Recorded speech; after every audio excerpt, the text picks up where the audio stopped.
চৈত্র সংক্রান্তি বাঙালিদের ক্যালেন্ডারের 1432 সালের শেষ দিন।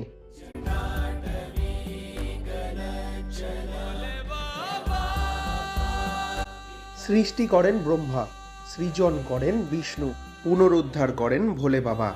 ভোলে বাবাকেই স্মরণ করে নতুন সূচনা পয়লা বৈশাখ। পুরো চৈত্র মাস ব্যাপী বাবার নামে অনেকে ব্রত রাখে, আর সেই ব্রতের শেষ দিন চৈত্র সংক্রান্তির দিন চড়ক পুজো দিয়ে। আর সেই চড়ক পুজো দেখতেই আমরা পৌঁছে গেলাম চন্দননগরের তেমাথা। এই জায়গাটা অনেকেই এখন জগদ্ধাত্রী তেমাথা বলেই চেনো, কিন্তু আসলে এই জায়গার ইতিহাস অনেক পুরনো। 203 বছরে পা দিল এইবার এই চড়ক পুজো।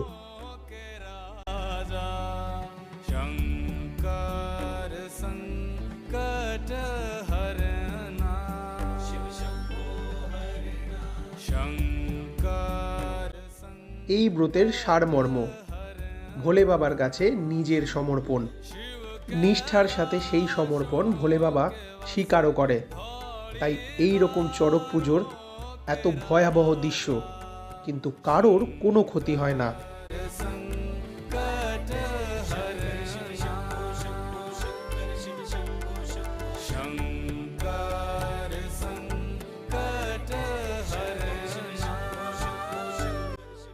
বাংলা ক্যালেন্ডারের 1230 সালে প্রথম এখানে চড়ক পুজো হয়েছিল।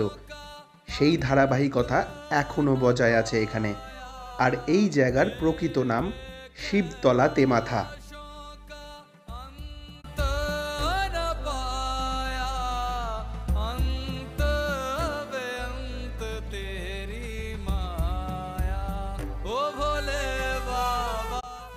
বর্তমানে আমাদের সভ্যতা যখন মঙ্গল গ্রহে জীবন খুঁজছে, তখন অনেকের কাছেই এই দৃশ্য বিস্ময়কর।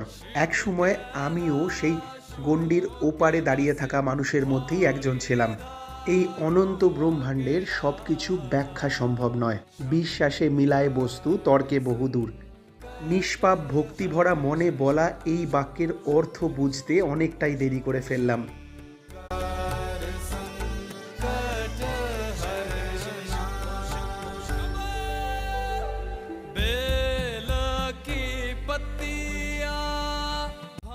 চৈত্র সংক্রান্তিতে আর একটা জায়গায় গেছিলাম এই চড়ক পুজো দেখতে, চন্দননগর হসপিটাল মাঠ। এইখানেও হয় সেই একইভাবে নিষ্ঠা ভরে চড়ক পুজো।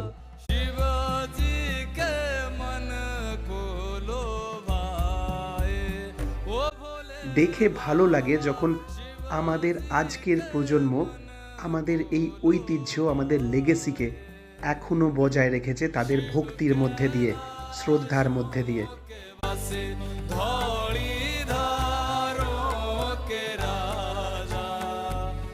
মানব জাতি ভাবতে শিখেছি, জীবনে লক্ষ্য নির্ধারণ করতে শিখেছি।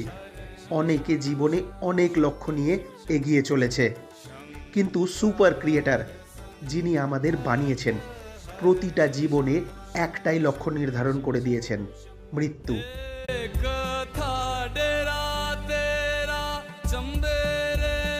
আমরাই শ্রেষ্ঠ, আমরাই সব জানি, এই ভুল ধারণা থেকে যত তাড়াতাড়ি বেরিয়ে আসবে তত তাড়াতাড়ি বুঝতে পারবে এই অন্তহীন সৃষ্টিচক্রের কোন জায়গাতে দাঁড়িয়ে আমরা।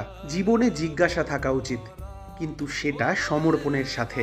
ঠিক যেমনটা আমাদের প্রথম শিক্ষকের থেকে কোনো দিনই আমরা উচ্চতায় বড় হতে পারবো না, শিক্ষাগত যোগ্যতাতেও বড় হতে পারবো না, কারণ আমাদের পথ চলা শিখিয়েছে সেই শিক্ষক।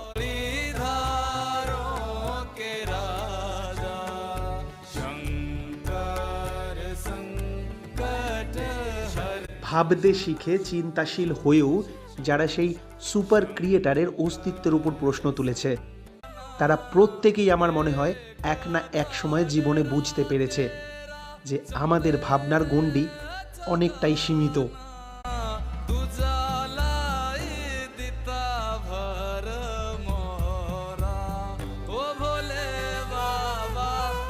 ভক্তি, শ্রদ্ধা, সমর্পণ আর বিশ্বাসের একত্রিত নাম এই চড়ক পুজো। যিনি আমাদের সৃষ্টি করেছেন, যিনি আমাদের পালন করছেন, তিনি নতুন জীবনে প্রতিস্থাপন করবেন, আর নয়তো সেই পরমাত্মার সাথে মিলন ঘটাবেন। তারই প্রার্থনা জানিয়ে এ পুজো নয়, এ পুজো সেই চিরন্তন সত্যির উপর বিশ্বাস আর আস্থার প্রতিফলন।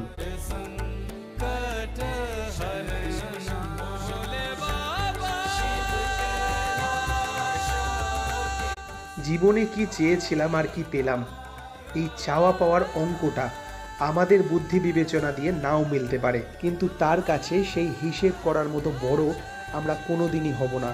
চিরকাল সেই ছোট্ট বাচ্চাটাই থেকে যাব, যেরকম বাবা মার থেকে ছোটবেলায় কিছু না পেয়ে কাঁদতাম, ঠিক সেই রকম।